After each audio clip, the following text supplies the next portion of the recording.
નમસ્કાર. અમરેલી જિલ્લામાં ઓનલાઈન પાક નુકસાન સર્વે સામે ખેડૂતોનો ઉગ્ર વિરોધ જોવા મળ્યો છે. ખાંભા, દાઢિયાળી અને ભાવરડી સહિતના ગામોમાં ખેડૂતો ઓનલાઈન સર્વેનો વિરોધ કરી રહ્યા છે. છેલ્લા 5 દિવસથી પડેલા વરસાદે મગફળી અને કપાસના પાકને ભારે નુકસાન પહોંચાડ્યું છે. કૃષિ પ્રગતિ એપ ન ખુલતા સર્વેનરો તેમજ ખેડૂતો બંને મુશ્કેલીમાં મુકાયા છે. ગ્રામ્ય વિસ્તારોમાં નેટવર્કની અછતના કારણે પણ સર્વેમાં અડચણો આવી રહી છે. ખેડૂતો મોટી સંખ્યામાં ભેગા થઈ ઓનલાઈન સર્વે બંધ કરવાની અને ખાતામાં સીધું પેકેજ જમા કરવાની માંગણી કરી રહ્યા છે. વધુ સમાચાર માટે જોડાયેલા રહો આરપી ગુજરાત ન્યૂઝ રાજકોટ. છેલ્લા 5 દિવસથી સખત વરસાદ પડી રહ્યો છે. હજી વરસાદ ચાલુ છે. અત્યારે સરકારશ્રીએ કાલે નિર્ણય લીધો કે ડિજિટલ સર્વે કરી અને આ બધું ડિજિટલ સર્વે કરાવવું. અત્યારે અમારા ગામમાં ટીમ આવી છે. નેટવર્ક હાલતું નથી, ખેતરમાં જવાય એમ નથી, ખેડૂતો હાજર રહેતા નથી, ત્યાં બોલાવે તો એપ ખુલતી નથી. તો આ ડિજિટલ સર્વે શક્ય છે જ નહીં. જે કાંઈ રાહત પેકેજ આપવું હોય તમામ ખેડૂતને ગામના લેટર પેડમાંથી પંચરોજ કામ કરીને આપી દે એવી અમારા ગામની માંગણી છે. દાઢિયાળી ગામ વતી અમે વિરોધ નોંધાવી છે કે આ ડિજિટલ સર્વે બંધ કરી અને સરકારને જે કાંઈ દેવું હોય ગામના તમામ ખેડૂતને સહાય આપે અને 100% નુકસાની છે અને એ સરકારને પણ ખોટી છે. આ સર્વેનું જે છે એ બધું ખોટું છે. અમારું ગામ અમે વિરોધ નોંધાવીએ છીએ. ભારત માતા કી જય જવાન જય જવાન જય કિસાન. હાલમાં જે કમોસમી વરસાદ થયો એના અનુસંધાને સરકારશ્રીએ આજથી નુકસાનીનો સર્વે કરવાની શરૂઆત કરી છે. ટીમને મોકલી છે ખાંભાથી. તો અત્યારે ભાવડી ગામના બધા ખેડૂતો ભેગા થયા છીએ અને અમારી એવી રજૂઆત છે કે સર્વે કરવાનો થતો નથી.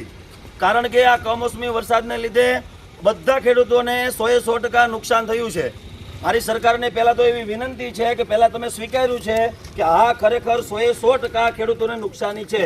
આપના ધારાસભ્યો શ્રી, સાંસદશ્રીઓ અને મંત્રી સહિત અહીંયા ખેડૂતોની મુલાકાત લીધી છે અને દરેક ખેડૂતોને 100% નુકસાન છે.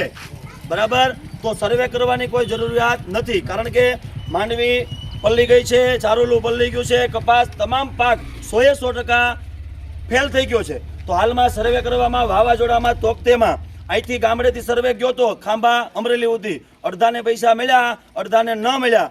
એવી સહાય અમારે આજે જોતી નથી, કાલે જોતી નથી. અમે સર્વેને અત્યારે અટકાવીએ છીએ અને બપોર પછી આ ખેડૂતો સાથે મળી સમય નક્કી કરી અને મારા આ ભાવડી જૂથ પંચાયતમાં દિવાનના સરાકડિયા, ચતુરી અને ભાવડી બધા ખેડૂતો અમે ભેગા થઈ અને ખાંભા અમે આવેદન આપીએ છીએ. અમારે સર્વે આજે થવા દેવાનું નથી અને કાલે પણ થવા દેવાનું નથી. સરકારશ્રીને અમારી જે વિનંતી છે એ અમે આવેદનમાં રજૂઆત કરવાના છીએ. એક તો પાક ધિરાણ પરિપૂર્ણ માફ કરવામાં આવે એ મુદ્દો પણ જોવામાં આવે. બીજું 27% પાક ધિરાણ કંપનીને સરકાર જે સબસિડી આપે છે 4 વર્ષથી ખેડૂતોને એનો પણ લાભ મળ્યો નથી. તો એ 4 વર્ષનો લાભ અત્યારે આપી દે. કારણ કે મોકો છે, ખેડૂત હાવ પાયમાલ થઈ ગયો છે. અને ત્રીજો મુદ્દો, સરકારને 2 મુદ્દામાં અનુકૂળતા ના પડે તો ત્રીજો મુદ્દો જમીન વાઇઝ દરેક ખેડૂતને ત્યાંથી ખાતામાં સહાય આપી દેવામાં આવે. આ અમારા 3 મુદ્દા છે. બાકી સર્વે થવા દેવાનો નથી. સરકાર કે એમ અમારે કરવાનું થતું નથી. અમે ખેડૂત છીએ અને અમે કે એમ કરવાનું છે. ભારત માતા કી જય જવાન જય કિસાન. મીટિંગમાં સરકાર દ્વારા જે પાક સંરક્ષણ જે છે, પાકના નુકસાન અંગેનો જે સર્વે કરવાનો જે નિર્ણય લેવામાં આવ્યો છે એના માટે કડાધાર ગ્રામ પંચાયતના તમામ આગેવાનો, ગ્રામ પંચાયતના સભ્યો અને તમામ લોકો આજની મીટિંગમાં એવો નિર્ણય લે છે કે આ સર્વે જે છે એમાં 100% ચૂકવણું કરવું અને સર્વેને એક બાજુ મૂકી દેવું. નિર્ણય એટલા માટે લેવાનો છે કે આજે ખેડૂતોને પૈડા ઉપર પાટું લાગ્યું છે અને 100% મગફળી, કપાસ અને જે કાંઈ વાવેતર કરેલા છે એમાં 100% નુકસાન થયેલું છે.